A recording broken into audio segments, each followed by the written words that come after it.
So, and I said, oh, yeah, and it won a Smarty Award. I said, it's very, very good.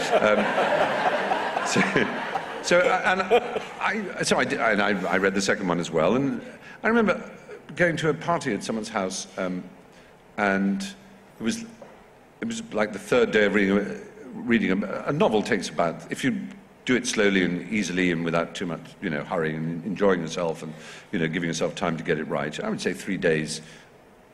10 to 5 with an hour for lunch and good tea break and a good coffee break, you can get it done, and in a way that is not too straining on your voice, and you can keep refreshing it and it being interesting. So it was the end of the third day, and I wasn't husky exactly, I was just a tiny bit like that. And someone said, what have you been doing? And I said, I've been reading this children's story. It's the second one, actually. I said the first one was called Harry Potter and the Philosopher's Stone, and this one is called Harry Potter and the Chamber of Secrets. And one person at the party said, oh, yes, I've heard of these. I think they're quite popular. And I said, yeah. I said, they're beginning to be. There was an article, someone said, in a paper about these new children's stories about this. Is he a wizard or something? I said, yeah. And like have parents read it to their children and then sit on the stairs reading the rest of it to themselves. And I said, yes, because they are quite Moorish, I said, they are fun. So it's slowly and then when I'd done the third one, I said, oh, the Harry Potter, oh, yes. But the really amazing thing was when I was doing the fourth one, Jo Rowling herself had done a tour of America, a signing tour.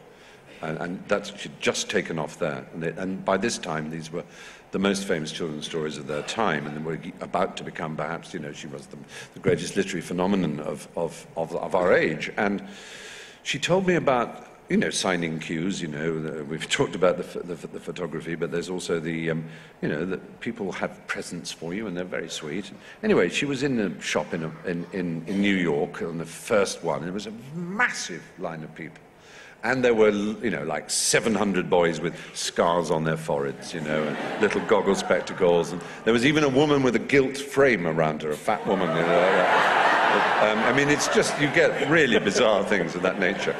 But every now and again, someone in the queue would say, oh, Miss Rowling, as they would say her name wrong, usually. Miss Rowling, I have this for you. And they would hand over a little envelope. And the person from Scholastic, her publishers in America, or from her agents, would grab the envelope and say, thank you, and snatch it away, and Jo would go, oh, thank you, yes, and sign. And this kept happening, and eventually, after hours and hours of signing, the last book was signed, and she was rubbing the callus on her finger, and she turned and she said, by the way, you were very rude to those people who had things to give me. You just snatched them away like that. It was a bit odd, I thought. It was a bit offensive. And they said, oh, no, Jo.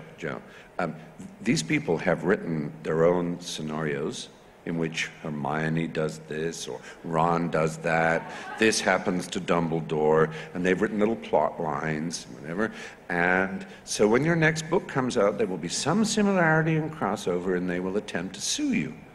But they will not be able to sue you because your fingerprints are not in the envelope. You have never seen what they have written. We can depose before witnesses that you never saw any of this. It will be signed and sealed in a safe that you have not read it. And we will save you a lot of hassle.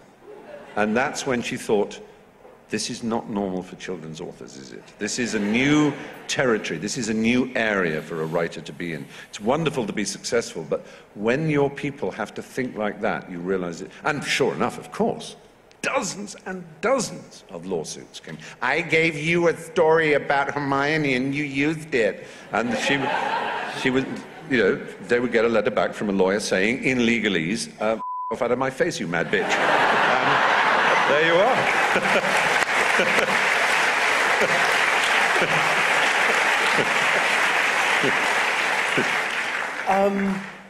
Can I ask the audience for an S?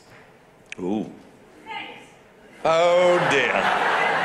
Oh dear, sex. Well, it was the first thing that was called that. It's the only thing that was yes, called it was that. the only thing that was called that. Not my natural area of expertise, though. I can cook a few courses in the banquet of love, I like to think, but I don't know what that means either. God, it's going to be on record that you said that. Probably in your obituary. I was called up in the 80s. I created a strange rod for my own back when in the 1980s I was called up by a rather marvellous man who may have played, if that's the word, he may have appeared at Hay, called Jonathan Meades. I'm sure he has. You may remember some of his documentaries about architecture. He usually wears sunglasses and a dark suit, but he's a rather wonderful writer. But at the time, he was a features editor or similar at Tatler magazine, which was, I think in those days, being edited by, I was either Tina Brown or it might have been Mark Boxer. And he called me up, and I was not a well-known person. I'm talking about 1985 or something like that.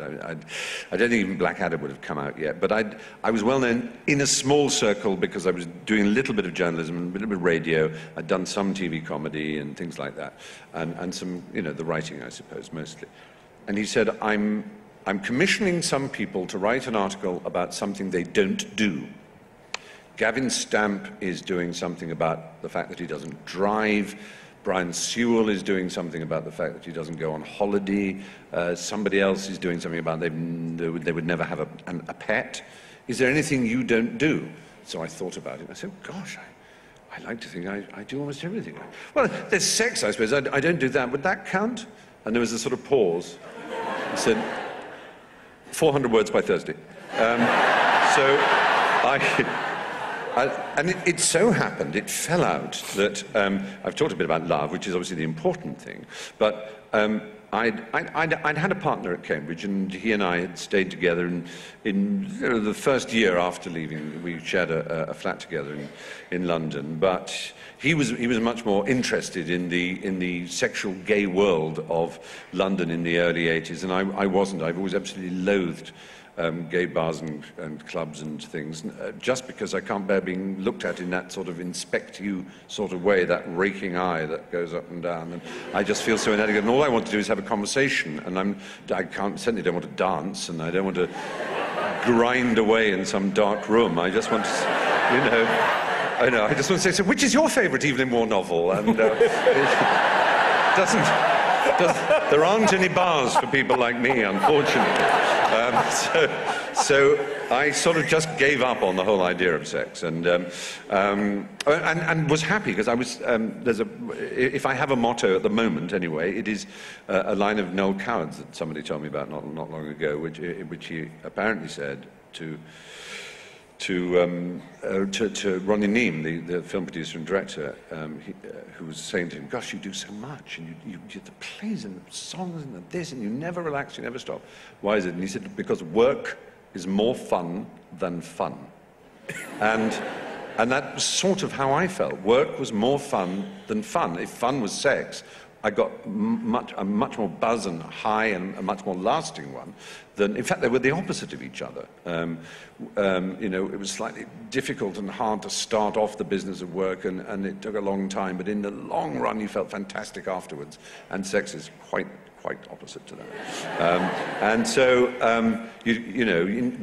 I just found myself not having physical congress of any kind, and that's what I was writing about. It had been about 3 years in the article, and I also said it is most peculiar that nature or the divine being, whichever you choose, should somehow insist that the objects of desire, the prize, in sex, the physical areas should be contiguous and adjacent to the areas in which the expulsion of the most noxious poison is also taken care of. It's as if nature